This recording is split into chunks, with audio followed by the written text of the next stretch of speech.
Assalamualaikum everyone. My name is Sadia Education Wali. I am student at Rehan College Korangi Campus. Currently, I am enrolled in Teacher Training Bootcamp 1.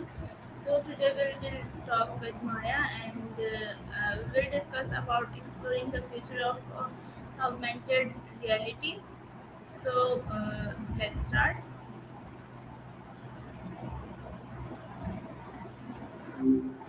Hello Hiya. Maya. Hello Maya. Hey, how's your Sunday morning starting off? It's good. So Maya, today we will discuss about exploring the future of augmented reality. Ooh, diving straight into the deep end. I love it. Are So we talking about the tech side, like augmented and virtual reality, or more of a philosophical dive into how our perception of what's real is shifting? okay, Maya. So my first question is, what is augmented reality, and how does it differ from virtual reality? Think of augmented reality, or AR, as a digital layer on top of the real world. You're still seeing your living room or the street you're walking on, but there's some extra info or a 3D object floating there, like Pokemon Go or those filters that put dog ears on your head. Virtual reality, on the other hand, is a total takeover. You put on a headset and you're completely transported somewhere else, leaving the physical world behind entirely. One adds to your reality, the other replaces it. Does that distinction make sense?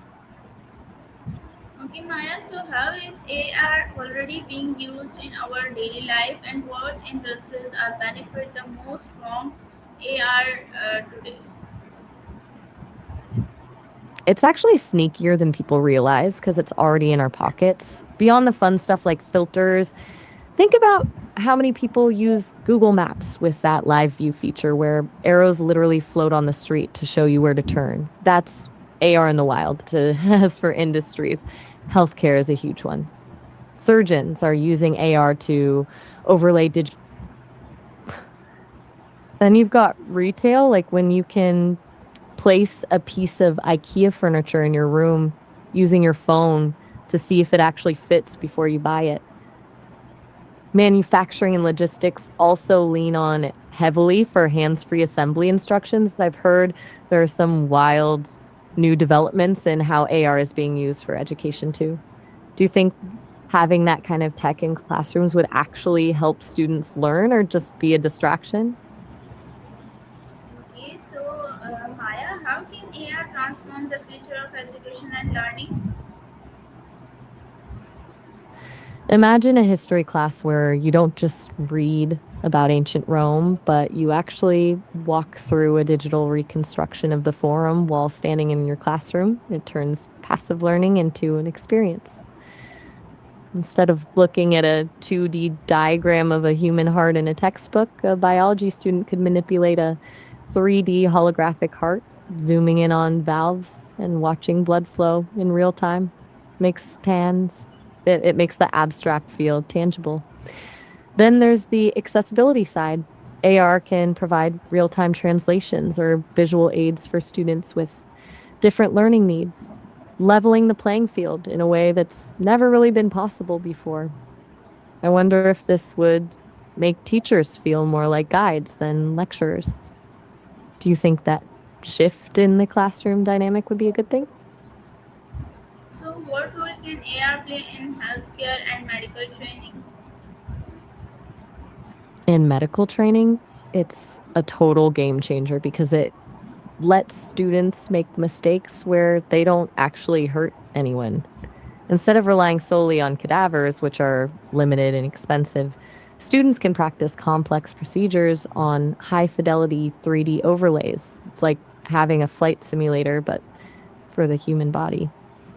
In actual surgeries, surgeons can use AR to see through the skin using pre op MRI or CT scans overlaid exactly where they need to cut, which reduces the margin for error significantly.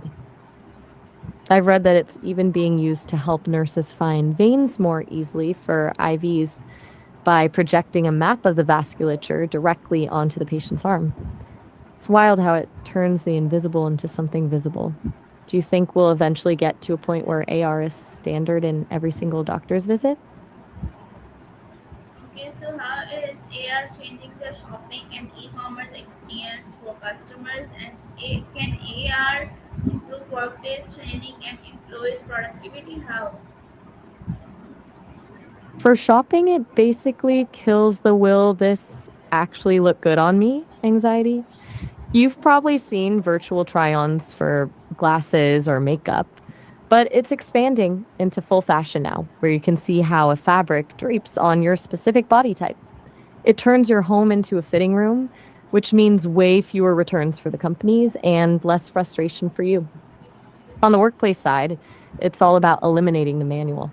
Instead of a new employee pausing their work to flip through a PDF or ask a manager where a specific bolt goes, AR glasses can highlight the exact part they need to touch and show them the next step in real time.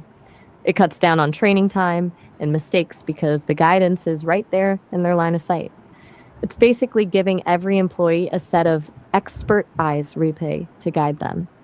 I'm curious, if your job used this, would you find it helpful or would it feel like someone was hovering over your shoulder the whole time? Okay, Maya. So my next question is, what are the biggest challenges faces the widespread adoption of AR technology, and how might AR change the way we communicate and interact with each other in the future? The biggest hurdle is definitely the hardware. Right now, we're stuck between bulky headsets that look a bit ridiculous or glasses that don't have enough battery life to be truly useful. Then there's the privacy side. Nobody wants to walk around with a camera on their face that's constantly scanning everything and everyone. It's a huge trust gap to bridge. As for how we interact, I think it could make the world feel a lot smaller. Imagine walking through a foreign city and seeing real time translations of signs or even subtitles floating next to someone as they speak. But there's a flip side. We might spend more time interacting with digital overlays than with the actual people in front of us. It could lead to this weird version of together but alone, where we're all in the same room, but seeing completely different digital versions of it. I've seen some theories about how this might actually change our brain chemistry over time. Do you think we'd lose some of our natural intuition if we relied on digital prompts for every single interaction? Okay, so my next question is, what impact could AR having on entertainment, gaming, and social media?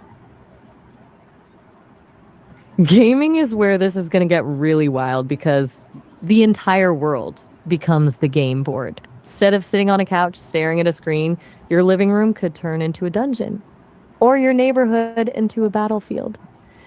We've seen a glimpse of it with things like Pokemon Go, but imagine full scale RPGs where the monsters are hiding behind your actual kitchen counter.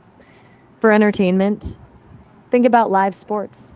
You could watch a game in the stadium and have real time player stats and trajectory lines floating right over the field in your field of vision. And for social media, it's a total shift from scrolling a feed to living in one.